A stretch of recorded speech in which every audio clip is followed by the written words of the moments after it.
வணக்கம். காலை நேர பிரதான செய்திகள். விரிவான செய்திகளுக்கு செல்லும் முன்னர் முதலில் தலைப்புச் செய்திகள். வாக்குகள் முறையாக எண்ணப்படும், தேர்தல்கள் ஆணைக்குழுவின் தலைவர் உறுதி. பரீட்சைகள் திணைக்களம் விடுவித்துள்ள விசேட அறிவிப்பு.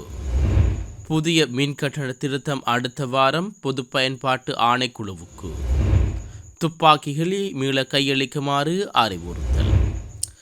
தேர்தலின் பின்னர் நடைபயண பேரணிகள் மற்றும் வாகன பேரணிகளை முன்னெடுப்பதற்கு முற்றாக தடை விதிக்கப்பட்டுள்ளது. எனவே நீதியானதும் அமைதியானதுமான தேர்தல் ஒன்றை நடத்துவதற்கு அனைவரும் ஒத்துழைப்பு வழங்க வேண்டும் என காவல்துறை ஊடக பேச்சாளர் பிரதி காவல்துறை மாதிபர் நிகால் தல்துவ தெரிவித்துள்ளார். இதேவேளை பொது தேர்தலை முன்னிட்டு இன்று நண்பகல் 12 மணி முதல் விசேட பேருந்து சேவைகள் முன்னெடுக்கப்பட உள்ளதாக இலங்கை போக்குவரத்து சபையின் தலைவர் தெரிவித்துள்ளார். அதே நேரம் தேர்தலை முன்னிட்டு பயணிகள் வசதி கருதி விசேட தொடர்ந்து சேவைகளும் முன்னெடுக்கப்பட உள்ளதாக தொடர்ந்து திணைக்களம் தெரிவித்துள்ளது. அளிக்கப்படும் வாக்குகள் முறையாக எண்ணப்படும் என உறுதியளிப்பதாக தேர்தல்கள் ஆணைக்குழுவின் தலைவர் RMAL ரத்நாயக்க தெரிவித்துள்ளார். அரசாங்க தகவல் திணைக்களத்தில் இன்று இடம்பெற்ற விசேட ஊடக சந்திப்பில் கலந்து கொண்டு அவர் இதனை குறிப்பிட்டுள்ளார்.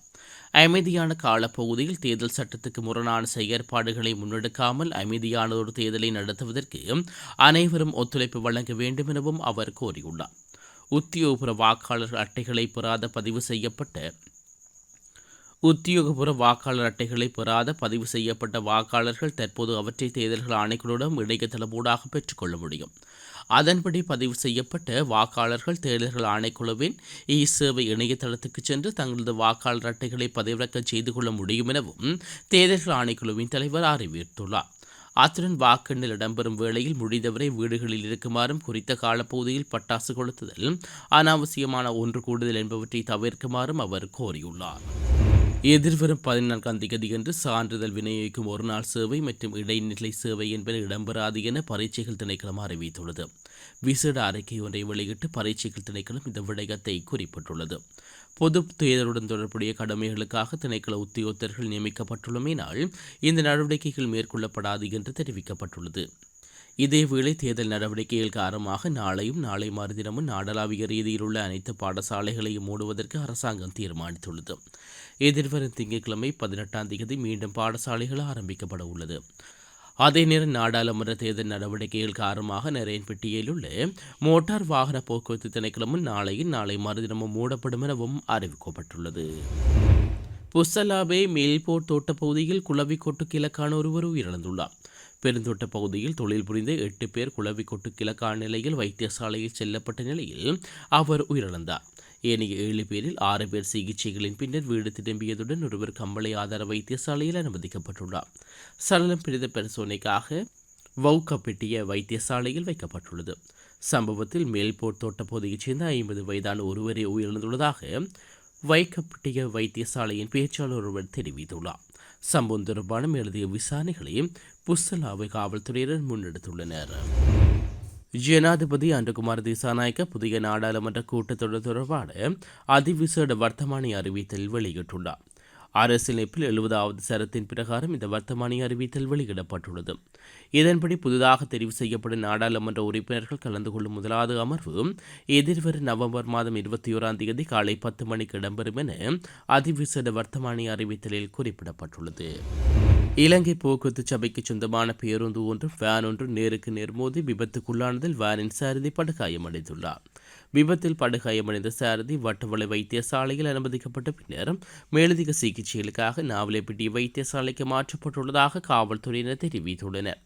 ஹாற்றிலிருந்து கொழும்பு நோக்கி பயணித்த இலங்கை போக்குவரத்து சபைக்கு சொந்தமான பேருந்தும் எதிர் திசையில் கிணிகத்தனையிலிருந்து ஹாற்றல் நோக்கி அதிவேகத்தில் பயணித்த வேனும் முன்பாக பயணித்த முச்சக்கர வண்டியை முந்திச் செல்வதற்கு முயன்ற போது இந்த விபத்து ஏற்பட்டுள்ளது. குறித்த பேருந்தும் வேனும் முற்றாக சேதமடைந்துள்ளன. விபத்து தொடர்பான மேலதிக விசாரணைகளை ஹாற்றன் காவல்துறையினர் முன்னெடுத்து வருகின்றனர். மின்சார கட்டண குறைப்பு தொடர்பான புதிய பிரேரணையை எதிர்வரும் வாரத்தில் பொது பயன்பாடுகள் ஆணைக்குழுவிடம் வழங்க முடியும் என இலங்கை மின்சார சபை தெரிவித்துள்ளது. மின்சார கட்டணத்தை குறைப்பது தொடர்பாக முன்மொழிவுகள் இதற்கு முன்னரும் பொது பயன்பாடுகள் ஆணைக்குழுவிடம் சமர்ப்பிக்கப்பட்டுள்ளதாக இலங்கை மின்சார சபையின் ஊடக பேச்சாளர் தனுஷ்க பாக்கிரமசிங்க தெரிவித்துள்ளார். ஆனால் இந்த பிரேரணையை மீளாய்வு செய்து கடந்த 8ஆம் தேதி சமர்ப்பிக்கப்பட வேண்டும் என பொதுப் பயன்பாடுகள் ஆணைக்குழு தெரிவித்திருந்தது. இதற்கு 2 வார கால அவகாசம் அளிக்குமாறும் இலங்கை மின்சார சபை பொதுப் பயன்பாடுகள் ஆணைக்குழுவுடன் தெரிவித்துள்ளது. அதன்படி புதிய மின் கட்டண முன்மொழிவு அடுத்த வாரம் பொதுப் பயன்பாடுகள் ஆணைக்குழுவினால் சமர்ப்பிக்கப்பட உள்ளது. இலங்கை மீது இந்திய அரசாங்கம் பொருளாதார தடையை விதிக்க வேண்டும் என நாம் தமிழர் கட்சியின் தலைவர் சீமான் வலியுறுத்தியுள்ளார். தூத்துக்குடி விமான நிலையத்தில் நேற்று செய்தியாளரிடம் பேசிய போது அவர் இந்த கோரிக்கையை விடுவித்துள்ளதாக இந்திய ஊடகங்கள் செய்தி வெளியிட்டுள்ளது. சட்டவிரோதமாக எல்லை தாண்டி வரும் இந்திய கடற்தொழிலாளர்கள் மீது கடும் நடவடிக்கை எடுக்கப்படும் என ஜனாதிபதி அன்றகுமார திசாநாயக்க கூறியதை சுட்டிக்காட்டிய அவர் இந்த வலியுறுத்தலை மத்திய அரசாங்கத்திடம் விடுவித்துள்ளார். இலங்கை கடற்தொழிலாளர்களை துப்பாக்கிச் சூட்டுக்கு இலக்காகியுள்ளார்கள்.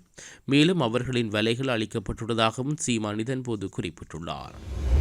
அமைதி கால பகுதியில் தேர்தல் பிரச்சாரங்களை தவிர்க்குமாறு காவல்துறை ஊடக பேச்சாளர் பிரதி காவல்துறை மாதிபர் நிகால் தல்துவ கோரியுள்ளார். குறித்த காலப்பகுதியில் பிரச்சாரங்களை முன்னெடுப்பவர்களுக்கு எதிராக தேர்தல் சட்டத்தின் கீழ் நடவடிக்கை எடுக்கப்படும்.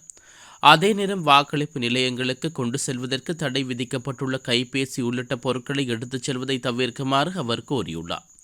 பொது தேர்தல் தொடர்பான பாதுகாப்பு நடவடிக்கைகளுக்காக நேரடியாக 64,000க்கும் அதிகமான காவல்துறையினர் கடமைகளில் ஈடுபடுத்தப்பட்டுள்ளனர். அத்துடன் 3,200 காவல்துறை அதிரடிப்படையினர் கடமைகளில் ஈடுபடுத்தப்பட்டுள்ளார்கள். மேலதிகமாக இராணுவத்தினரும் சிவில் பாதுகாப்பு படையினரும் பாதுகாப்பு தயார் நிலையில் வைக்கப்பட்டுள்ளதாக நிகால் தல்துவ தெரிவித்துள்ளார். நாடாளுமன்ற உறுப்பினர்கள், மாகாண சபை உறுப்பினர்கள், பல்வேறு அரசியல் கட்சிகள், அரசியல் அமைப்புகளின் தலைவர்கள் மற்றும் அரசாங்கத்தின் நிறைவேற்ற பதவிகளை வகித்த அதிகாரிகளுக்கு பல்வேறு காலகட்டங்களில் வழங்கப்பட்ட துப்பாக்கிகளை மீள கையளிக்குமாறு அறிவுறுத்தல் விடுவிக்கப்பட்டுள்ளது. பாதுகாப்பு அமைச்சு விடுவித்துள்ள அறிக்கை ஒன்றில் இந்த விடயம் குறிப்பிடப்பட்டுள்ளது. இதன்படி குறித்த தரப்பினருக்கு தற்பாதுகாப்புகளாக வழங்கப்பட்ட துப்பாக்கிகள் மற்றும் அவற்றுக்கான தோட்டாக்களை எதிர்வரும் டிசம்பர் மாதம் 30ஆம் தேதிக்கு முன்னர் ஒப்படைக்குமாறு அறிவுறுத்தப்பட்டுள்ளது. அருகிலுள்ள காவல் நிலையங்களில் துப்பாக்கிகளை ஒப்படைக்க முடியும் எனவும் பாதுகாப்பு அமைச்சின் அறிக்கையில் சுட்டிக்காட்டப்பட்டுள்ளது.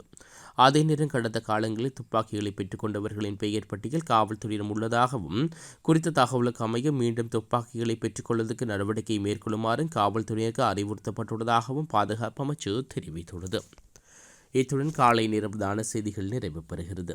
தொடர்ந்து நாளை காலை பிரதான செய்திகளோடு இணைந்து கொள்ளுவோம். நன்றி.